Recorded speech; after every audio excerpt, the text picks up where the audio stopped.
కల్లుగీత కార్మికుల సమస్యలను పరిష్కరించాలని కోరుతూ కల్లుగీత కార్మిక సంఘం ఆధ్వర్యంలో పశ్చిమ గోదావరి జిల్లా కలెక్టరేట్ వద్ద కార్మికులు ధర్నా నిర్వహించారు. జిల్లా వ్యాప్తంగా సుమారు 4000 బెల్ట్ షాపులు ఉన్నాయని, వాటి వల్ల తమ జీవితాలు నాశనం అవుతున్నాయని వాపోయారు. ప్రస్తుతం జిల్లాలో కల్తీ మద్యం ఏరులై పారుతుందని, తక్షణమే ప్రభుత్వం గీత కార్మికుల సమస్యలు పరిష్కరించాలని కోరారు. లేని పక్షంలో మా కల్లుగీత కార్మికుల సంఘం తరపున పోరాటం చేస్తామంటున్న పీడీఎఫ్ ఎమ్మెల్సీ గోపిమూర్తి, గీతా కార్మికుల సంఘం రాష్ట్ర కార్యదర్శి నరసింహమూర్తితో మా పశ్చిమ గోదావరి జిల్లా ప్రతినిధి నిమ్మల ఆది ఫేస్ టు ఫేస్. పశ్చిమ గోదావరి జిల్లా వ్యాప్తంగా గీత కార్మికులు తమ సమస్యలు పరిష్కరించాలండి ఇవాళ జిల్లా కలెక్టర్ వద్ద ధర్నా అయితే నిర్వహించారు. దీని మీద మరింత సమాచారం మనకి పీడీఎఫ్ ఎమ్మెల్సీ గోపిమూర్తి గారు ఉన్నారు, వారిని తెలుసుకుందాం. సార్ చెప్పండి, ఈ రోజు గీత కార్మికులు రోడ్డు ఎక్కాల్సిన పరిస్థితి దేనికి వచ్చిందంటే దీనికి గల కారణాలు ఏంటంటారు? ఈ రోజున ప్రభుత్వాలు ఎక్సైజ్ పాలసీని సవరణ చేసి గీత కార్మికుల యొక్క హక్కుల్ని కలరాసే విధంగా ఏదైతే సారా దుకాణాలు నిర్వహించుకునే వ్యాపారస్తులకి అనుకూలంగా ఈ రోజున ఎక్సైజ్ పాలసీని మారుస్తూ ఉన్నారు. అంటే ఈ రోజున ఎక్సైజ్ సారా లేదంటే బ్రాందీ షాపులు ఎవరు నిర్వహిస్తున్నారో అంటే వ్యాపారస్తులని గతంలో తన వ్యాపార అభివృద్ధి కోసం చేసేవారు. కానీ ఈ రోజున రాజకీయ నాయకులే తన వ్యాపారులుగా మారి ఈ రోజున నిర్వహిస్తున్నటువంటి ఈ సందర్భంలో వాళ్ళ లాభాపేక్ష కోసం ఈ రోజున కల్తీ బ్రాందీని తయారు చేస్తూ ఉన్నారు. ఇతర ప్రాంతాల నుంచి అక్రమ బ్రాందీని తయారు చేసి ఈ రోజున గతంలో పాట పెట్టి ఒక గుర్తింపు కలిగినటువంటి దుకాణం ఉండేది. ఆ దుకాణాన్ని బేస్ చేసుకుని కొంతమంది గతంలో దొంగచాటున కొన్ని బెల్ట్ షాపులు నిర్వహించుకునేవారు. వాటికి పర్మిషన్ ఉండేది కాదు. ఏమైనా ఎక్సైజ్ అధికారులు వస్తే కనుక దాన్ని క్లోజ్ చేసుకుని ఏమి నిర్వహించట్లేదని చెప్పేవారు. కానీ ఈ రోజున ప్రభుత్వమే అటువంటి బెల్ట్ షాపుల్ని గుర్తింపు కలిగే విధంగా వాటికి పాటలు పెట్టడానికి ఎక్సైజ్ పాలసీని మార్చబోతా ఉంది.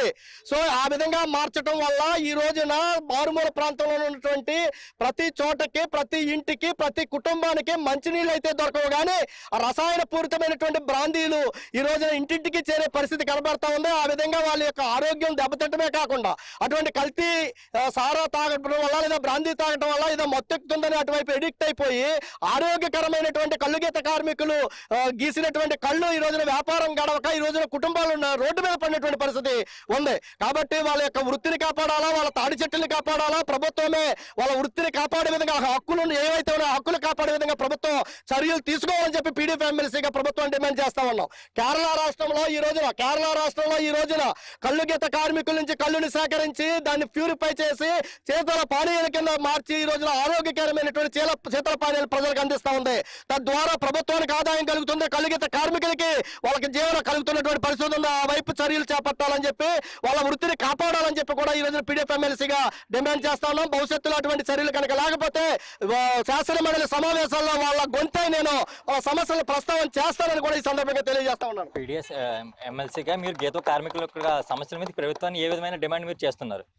అదేవిధంగా ఏదైతే వాళ్ళ కుటుంబం నడి రోడ్డుని పడతా ఉందో, వాళ్ళ చదువుకున్నటువంటి పిల్లలు చదువుకి దూరం అవుతా ఉన్నారో, వాళ్ళకి తిండికి దూరం అవుతా ఉన్నారో, అటువంటి వ్యవస్థ అనేది సరైనటువంటి వ్యవస్థ కాదు. గతంలో తెలుగుదేశం ప్రభుత్వం ఉన్నప్పుడే చంద్రబాబు నాయుడు గారు ఆదరణ పేరు చెప్పి వీళ్ళకి సైకిళ్లను లేకపోతే టింట్లను బిందులను ఇచ్చారు గతంలోనే.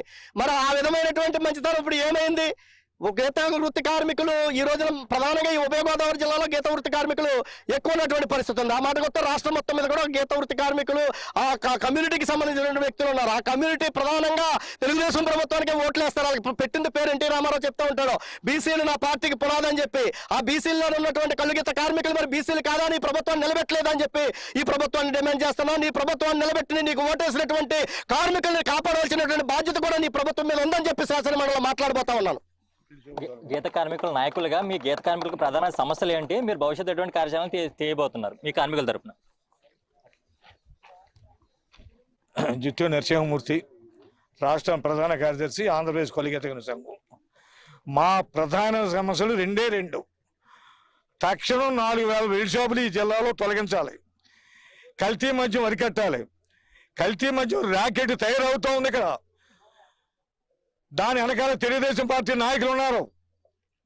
తెలుగుదేశం నాయకులు, మంత్రులు, ఎమ్మెల్యేలు ఉండి కల్తీ మద్యాన్ని ఏరులో పారుతున్నారు. బెల్ట్ షాపులు పుట్టగొడుగుల్లో పెట్టించారు. ఈ వరి కడితేనే కల్లుగీత వృత్తికి రక్షణ, మనుగడ, ఉపాధి ఉంటుంది. ఇది ప్రభుత్వం పరోక్షంగా ప్రోత్సహిస్తూ ఉంది. బెల్ట్ షాప్ పెడితే బెల్ట్ తీస్తాను, పెట్టొద్దని చెప్పాడు. భవిష్యత్తులో మీ కార్యాచరణ ఏంటి అని గీత కార్మికుల తరపున మీ భవిష్యత్తు ఎటువంటి కార్యక్రమాలు చేయబడుతుంది? వీడిచ్చిన హామీలు అమలు కాకపోతే త్వరలోనే మేము రాష్ట్ర కమిటీ సమావేశమై ఆగస్టులో మా ప్రణాళిక ప్రవేశపెడతాం. ధర్నా చేయటమా, నిరాదీక్ష చేయటమా, 5 విజయవాడలో రాష్ట్ర వ్యాప్త ఆందోళన చేయటమా, అన్ని జిల్లాలలో భవిష్యత్తు కార్యాచరణ తొందరలోనే ప్రకటిస్తాం. ప్రభుత్వం మీద ఒత్తిడి తీసుకొస్తాం. సెప్టెంబర్లో పాలసీ తయారవుద్ది, అక్టోబర్ 1కి పాలసీ వస్తుంది. ఈ లోపల పాలసీ మీద మా అల్టిమేటం ప్రభుత్వానికి కూడా ఇవ్వదలిచాం. మా వృత్తిని కాపాడకపోతే ప్రభుత్వం మీద మేము తిరుగుబాటు ఆందోళన కార్యక్రమాన్ని రూపొందిస్తాం. జిల్లా వ్యాప్తంగా మా వృత్తిని కాపాడండి, ఎటువంటి బెల్ట్ షాప్ నిర్వహించడం వల్ల మేము మాకు జీవనోపాధిని కోల్పోతున్నాము. ఖచ్చితంగా ప్రభుత్వాలు అయితే దృష్టి తీసుకొని మీరు ఏదైతే బెల్ట్ షాప్ నిర్వహణకి ముందుకు కొనసాగుతున్నారో దాన్ని వెంటనే నిలుచుకుని మా యొక్క గీత కార్మికుల యొక్క జీవనోపాధిని వెలిగించాలి. అలాగే ప్రభుత్వం నుంచి మాకు ప్రోత్సాహాలు ఉంటే మేము కూడా భవిష్యత్తులో కూడా ఎదిగి ముందుకెళ్ళగిన అవకాశం అయితే ఉంటుందని మనతో పాటు గీత కార్మికులు అయితే తెలియజేశారు. మన ఆది పశ్చిమ గోదావరి జిల్లా కలెక్టరేట్ నుండి.